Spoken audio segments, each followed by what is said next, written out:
অল্প কিছু মাংস আর ঘরোয়া মশলা দিয়ে বানিয়ে ফেলুন দারুণ স্বাদের শাসলিক।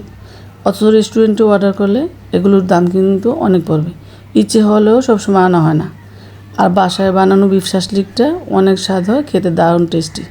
আসসালামু আলাইকুম, সবাই কেমন আছেন? আজ আমি বিফ শাসলিক তৈরি করব।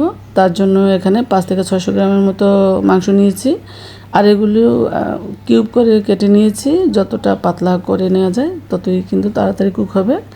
এখন আমি মাংসটা ম্যারিনেট করব কিছু ঘরোয়া মশলা দিয়ে দিলাম 1 টেবিল চামচ রসুন বাটা, 1 টেবিল চামচ আদা বাটা, হাফ চা চামচ হলুদের গুঁড়া, 1 চা চামচ মরিচের গুঁড়া, 1 চা চামচ ধনিয়ার গুঁড়া, 1 চা চামচ জিরা গুঁড়া, 1 চা চামচ গরম মশলা গুঁড়া, সাথে দিয়ে দিলাম গোলমরিচের গুঁড়া 1 চা চামচ, চাট মশলা 1 চা চামচ, স্বাদ মতো লবণ।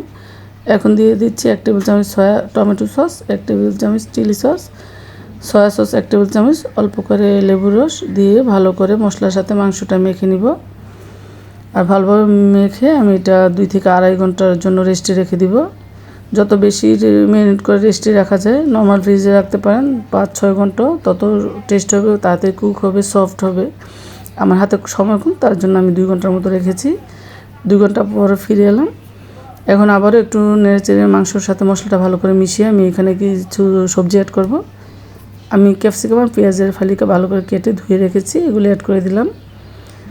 আর যে কোনো সবজি অ্যাড করতে পারেন, প্লাস ক্যাপসিকামের আরও হলুদ লাল কালার আছে, বা গাজর দিতে পারেন, সেটা দেখতে আরও সুন্দর হয়। এখন আমি শাসলিকটা কিন্তু আগে থেকে 15-20 মিনিট ভিজিয়ে রেখেছিলাম, শাসলিকের কাঠিটা। এখন আমি একটা একটা করে মাংস দিয়ে দিচ্ছি, তার সাথে ক্যাপসিকাম, তার সাথে পেঁয়াজ। আর এইভাবে করে আমি সবগুলো শাসলিক তৈরি করে নিয়েছি, রেডি করে নিয়েছি।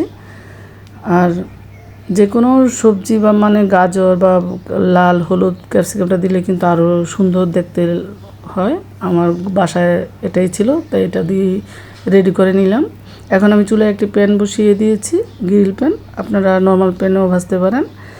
অল্প করে বাটার দিয়ে দিয়েছি, আর রান্নার তেল দিয়েও ভাজা যায়।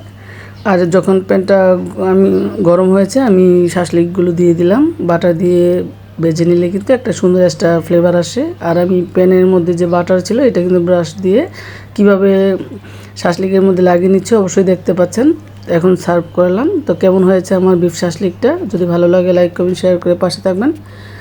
সবাইকে অনেক অনেক ধন্যবাদ। আজকের জন্য বিদায় নিচ্ছি। আল্লাহ হাফেজ।